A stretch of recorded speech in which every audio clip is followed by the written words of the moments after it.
and beliefs that can't be proven shouldn't be held. If you don't believe in something, how can you suddenly believe in it without any evidence? We do not respect people's beliefs. We evaluate their reasons.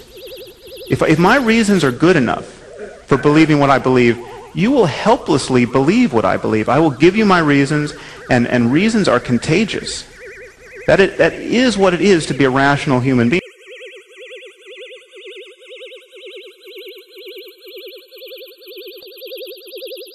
Really, most theists can be cured by, just basic lessons in critical thought and then applying them to their lives. Like, for example, what other beliefs do you have that you have no proof for? Name 5 beliefs that you have in your life that you have no proof for. And then explain to me why God belief gets a free pass.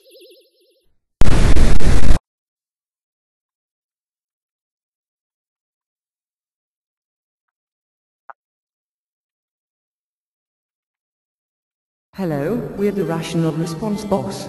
I'm Kelly and this is Brian. We're objective observers of humanity. We seek to help the world overcome irrationality. Some of you are trying to do this on your own and are overlooking your own irrational beliefs for which you have a total lack of evidence. Take consciousness for example. Since the dawn of man, people have tried to explain their behavior. Why do they laugh? Why do they cry? Man has relied on myths to answer these questions. The myth of the conscious mind originated in the earliest of societies. According to this myth, there exists a mysterious, undefined, invisible phenomenon called consciousness. Of course, it eludes rational analysis and observation. According to the myth, this thing called consciousness helps explain human behavior. An industry of meaningless terms, like awareness and feeling, are used to artificially prop up the myth. Words like awareness and consciousness and feeling of course have no actual meaning and do nothing to explain behavior. The human brain is fully able to account for behavior without all this nonsense about awareness and feeling.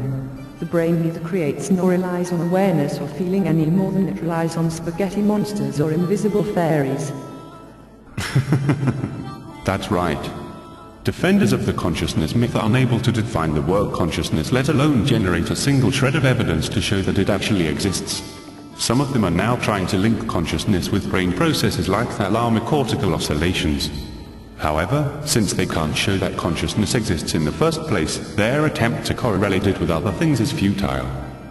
The consciousness myth started long before those brain processes were even discovered, so the attempt to now tie it in with discoveries about brain function is truly irrational.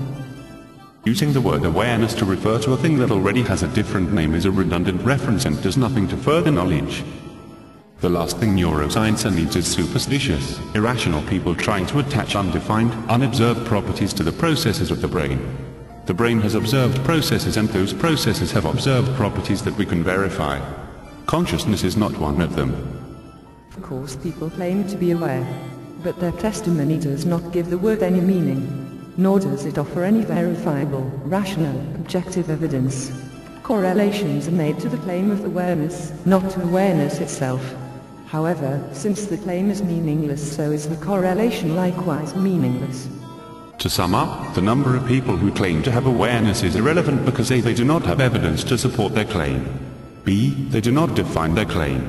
C, there is no way to verify that all these people are making the same claim. There is no meaning for the word awareness, so it is not possible to ascertain what, if anything, the word means to an individual. So there certainly is no way to ascertain whether the word means the same thing to other people who use it.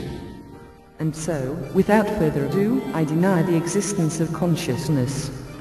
And yes, of course, I too deny the existence of consciousness. And I am not afraid. There is nothing to fear because fear does not exist.